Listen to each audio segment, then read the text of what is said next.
Many of you may not know, but personally, I'm a devout Catholic, a base communion-pilled Chad. Tag that along with my undiagnosed love for history. Some of you ape minds out there might get why I have a few ticks to clear up revolving how my faith is presented in the media. This is not meant to be political, aggressive, or hateful in any way. I just want to clear up some inaccuracies and crack some jokes, because commentary content is the only content I can post due to my situation for the moment. And I'd rather get literally crucified before talking about YouTuber drama.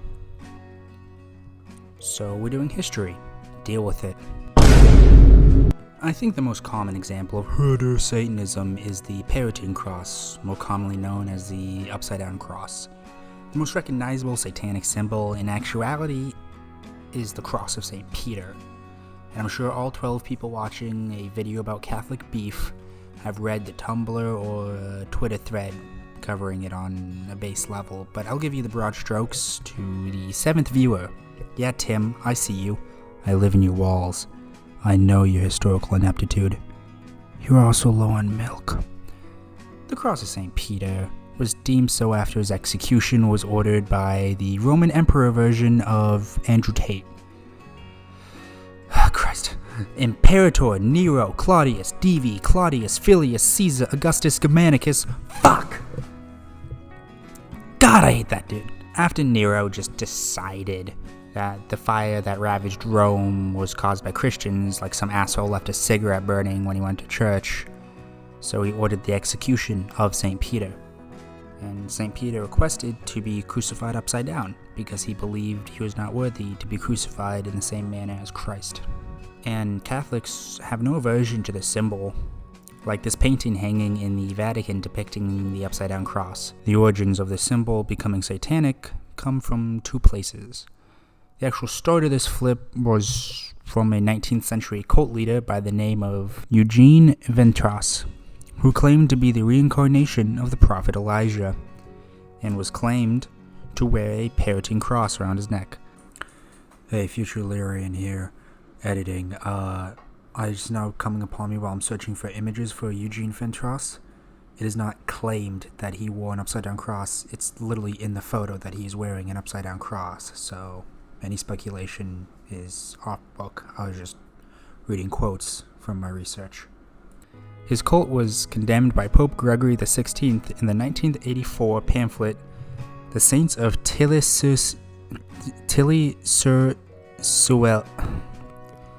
There are so many French names in this goddamn essay, and I'm going to mispronounce all of them. Fuck it, it's on screen. Where His Holiness accused them of homosexuality, conducting a black mass, and masturbating on the altar. What the fuck, dude? Besides the gay shit, I don't have a problem if old Eugenie wanted to pipe a pickled pepper. But I feel like he just ran out of ideas to worship Satan, and he's just like, hey, let's all just wank on my altar. I just hope he paid the cleaner well. As far as I can tell, how it entered mainstream media was a combination of a misunderstanding with a cross worn on the sleeve of the drummer for Black Sabbath, Bill Ward, and its use in the movies The Exorcist and Rosemary's Baby. Fair warning, I cannot find a concrete answer as to why they did this, so this is the speculation of me and multiple people online, both who claim to be Christian and some who claim to be Satanist. God, I say that like all modern Satanism isn't just teenagers trying to be edgy and rebel against their parents. But I've read online the common thought being Satan is the Antichrist, the inverse of Christ. So it makes sense his symbol is the inverse of Christ's symbol. And people were stupid and complacent enough not to look into it and just went, looks good to me, and then proceeded to feed the autistic kids bleach. Fuck, man. I told myself I wasn't going to get controversial. Strictly history. I'm sorry, I can't help it. I'm an asshole. Now onto a great topic, because as far as I've seen, no one's talked about it in any substantial way. The pentagram. Originally a Greek symbol, the word coming from the Greek word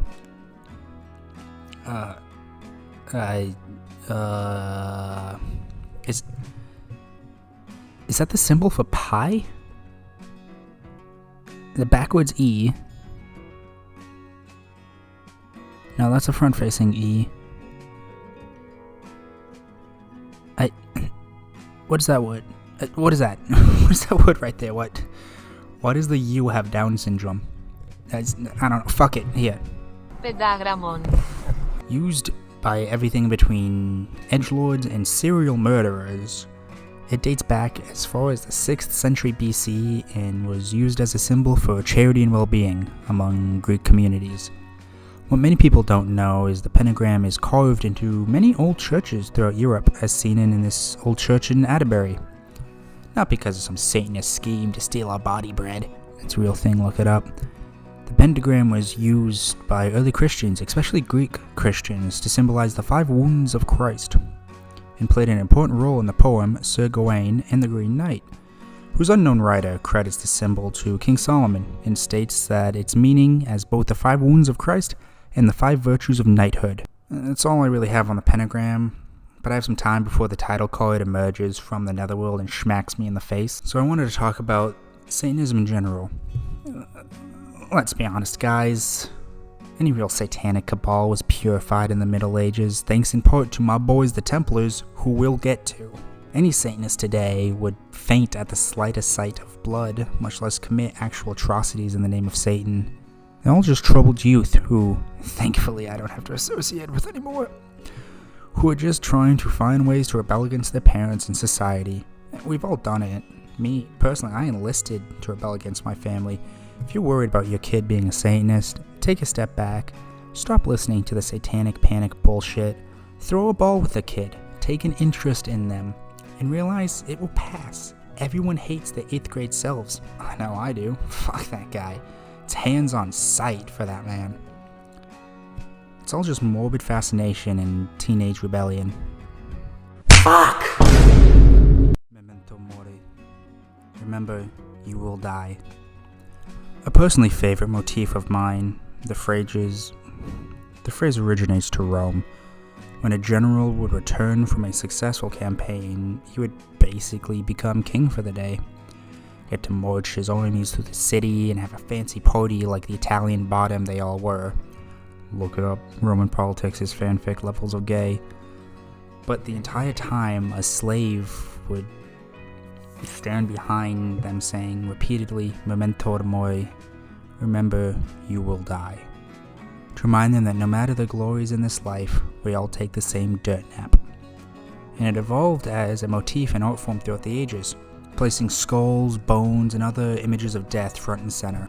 Art that gives you a deep remembrance that one day you will die. Personally, I love it.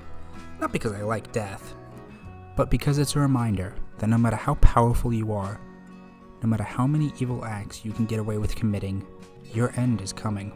I also just like skulls. Hell, I'm drinking out of one right now. Skull-flavored Coke Zero. You know who likes special? Memento mori. The Catholic Church. Can I borrow $5? I don't think I need to explain why. We literally keep bones of saints in suits of armor. That's fucking badass, man. This connection to Satanism admittedly comes from our own side. Other Christians, specifically evangelists and Protestants. Now, disclaimer. I have nothing against your specific faith, Tim. I see you back there with your fucking King James Bible, you fuck. It's just a commonality between my and other Catholic experiences online in the media. The accusation that we worship idols and body parts, so we really must be satanic. Nah, man. When you have a religion based on 13 dudes who all get brutally executed, your vibe is gonna be a little gruesome. That's all I'm saying. Personally, I'll never shy away from this aspect of Catholicism because I think it's cool. Am I safe? I can keep talking. I think I'm safe.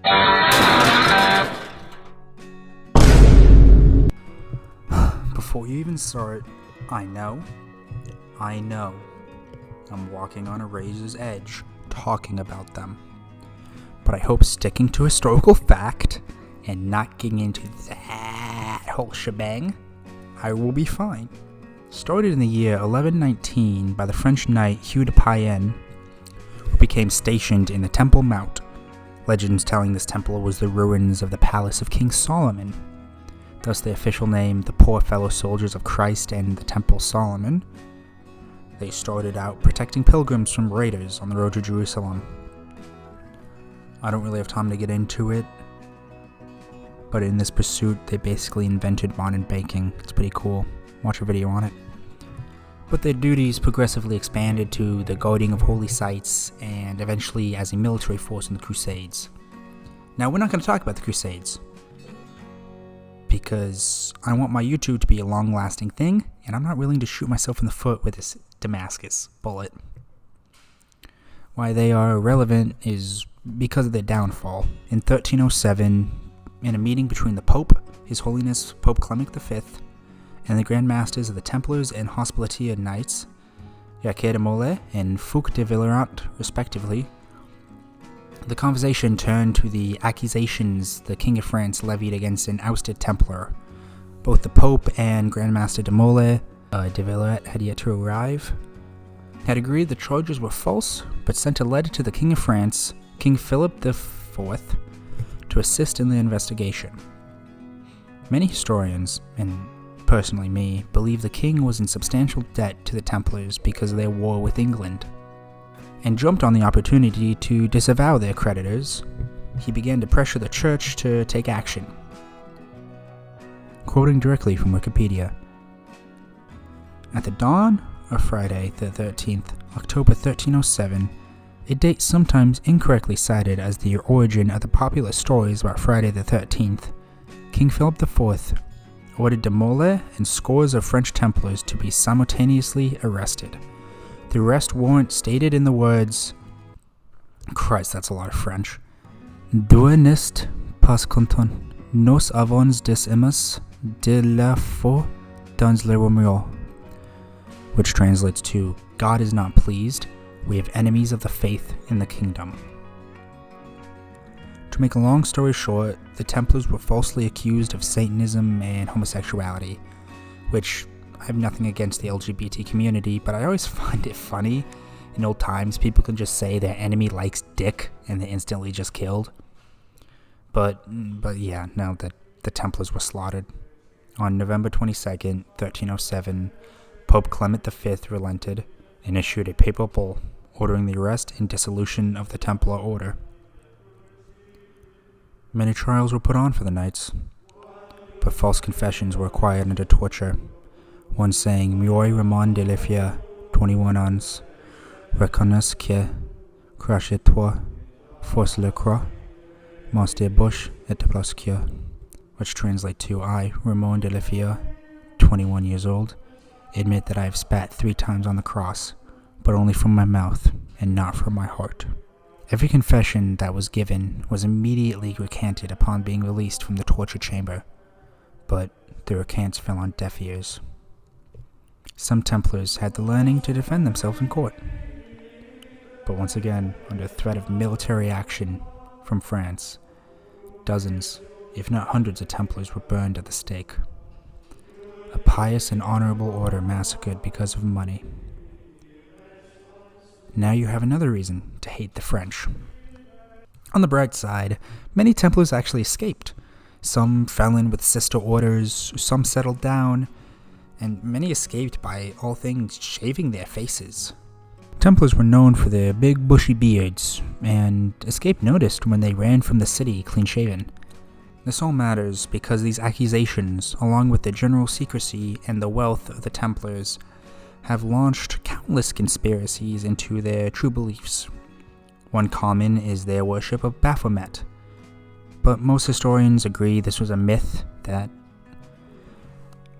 may have been forgeries from occultist workshops, quoted by historian Peter Partner. Hey, no, I fucking see you. Don't you dare. I still have more to talk about. Hey, no. Bad transition. No, don't!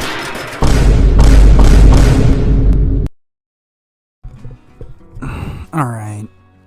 I'm on page 5 of this script, and the video is already too long, so we're gonna speed run this. Demon horns? Nope. Ronnie James Dio's grandmother did it to him as a sign of protection. The all-seeing eye? A symbol of the Holy Trinity and God's omnipresence. The satanic sun cross? Nope. Nordic symbol of the sun. The symbol of chaos? Dude, I love Warhammer. What's your army? Mine are the Space Wolves. I like them. The unicursal hexagram? Aleister Crowley's a dipshit. If you want real satanic symbols to Wojak at, here we go. The Serpentary Sigil. A symbol of the Order of Nine Angels, a Satanist Nazi group in England. The Black Sun, Heinrich Himmler's Nazi Satanist cult. That was just out of pocket. The Sigil of Lucifer, self-explanatory.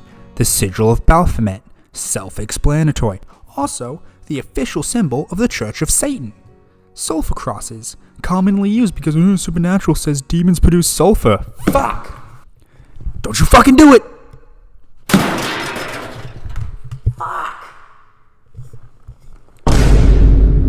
Do I really think all this matters? Yes, but not for some "we gotta stop this Satanist" panic. If I wanted to stop the Satanists, I would raise the price of Monster Energy. In this day and age, and for really the past 5 centuries, no one has really had to care about Satanism, and we still shouldn't. It just irks me that my faith in skeletons and golden armor and the drinking blood of gods is confused with the occult. I also needed content, and this was a topic I could easily talk about. So this goes out to all the hot gothy girls. Please hit me up, my number is 720. Do research before you get your next tattoo, because if I see a Puritan cross on your ass, a term I use both literally and metaphorically, I will bring you to church, and we will have a nice time singing the Lord's hymns. God, I'm lonely. Well, at least I don't do end cards.